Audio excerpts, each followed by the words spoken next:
Comer para viver ou viver para comer? Hoje em dia, essa brincadeira já virou um meme.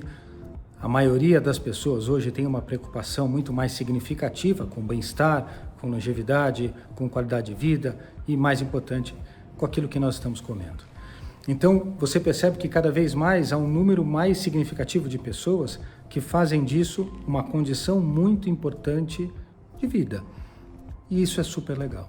Quando eu levo isso para os meus pacientes de cirurgia bariátrica, ou então aqueles pacientes que estão bem acima do peso e precisam de ajuda para perdê-lo, a primeira coisa que precisa integrar com isso é a diferença entre fome e vontade de comer. Eu tenho fome quando eu preciso repor as minhas energias gastas no trabalho, na rotina. Eu preciso para minha subsistência. Agora eu tenho vontade quando eu tenho desejo e quando eu quero fazer uma arte. Então, é sempre mais assim, eu tenho vontade de comer chocolate. E eu tenho fome, eu vou comer o que está disponível. Eu não vou escolher, porque eu estou com fome. Quando eu tenho vontade, quando eu tenho desejo, na maioria das vezes, uma escolha está envolvida. Muitas vezes você vai para a geladeira, abre a geladeira para ver se ela fala alguma coisa para você, porque você está com uma vontade de comer porcaria. Daí você olha, não tem nada que presta. Bem, então eu vou na fruta. Tudo bem. Aí você comeu 3, 4 frutas na noite. Não ficou legal. Você aumentou a quantidade de frutose. Essa sua fome, vontade de comer, não deu certo. Tá? Então, tudo isso precisa ser muito bem embasado e pode acreditar que se a escolha for exclusivamente pela fome, na quantidade certa, o resultado é certeiro. Agora, outras pessoas falam para mim que é muito difícil ter esse controle justamente porque falta motivação. Onde buscar a motivação? Então, a primeira coisa é a motivação é algo que vem de dentro. Motor mais ação. Então, motivação é algo nosso. Então, eu já falei isso em outras vezes, não custa repetir. A minha motivação pessoal é a minha saúde.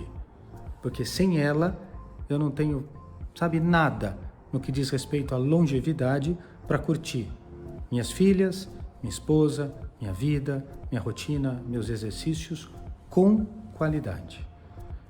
Porque o que acontece muitas vezes é nós queremos um resultado prazeroso a curto prazo.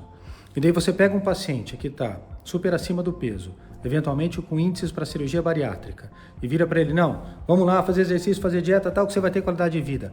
Ele só vai ver o benefício disso depois de algum tempo.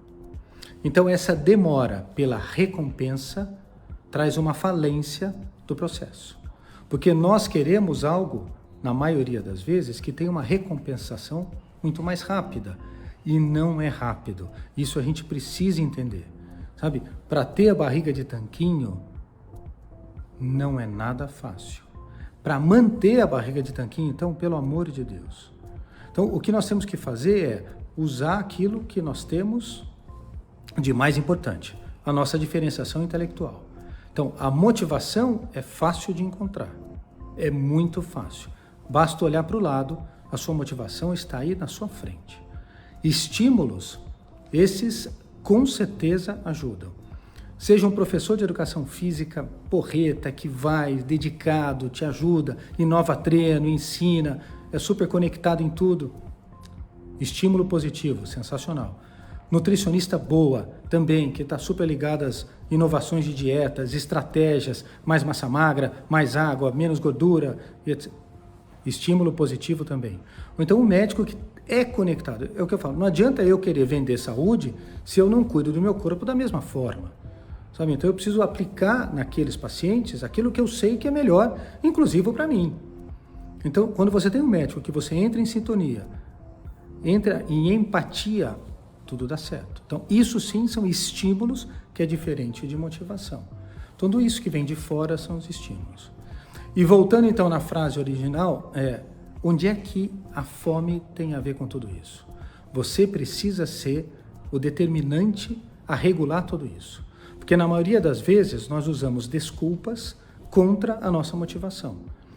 Nós temos uma coleção delas. Napoleão Bonaparte já falava isso. Nas vitórias dê-me um champanhe, nas derrotas dê-me 2. Então, desculpa, para isso, para bebida, comida, cigarro. Olha, se eu estou triste, se eu estou feliz, se eu não estou nada, se eu simplesmente quero, ou se eu quero falar aquela palavra famosa do fofa-se e não estou nem aí, isso é uma opção nossa. Só que essa opção não pode ser regra, que esse é o grande problema. Que essas artes alimentares, bebidas, etc., elas são prazerosas e há uma tendência nossa a querer fazê-las mais vezes. Só que depois você fica triste em casa. Quem nunca ouviu aquela história da menina que está um pouquinho acima do peso, que prova 15, 20 roupas para sair numa festa, não consegue provar nenhuma, não consegue, melhor, encontrar nenhuma, chora, se desespera, não vou na festa, daí vem uma amiga, consegue convencer, acha uma roupa, faz uma maracutaia, vai para a festa. O que essa menina faz na festa? Ela enfia o pé na jaca como se ela não tivesse chorado há horas atrás por causa de obesidade.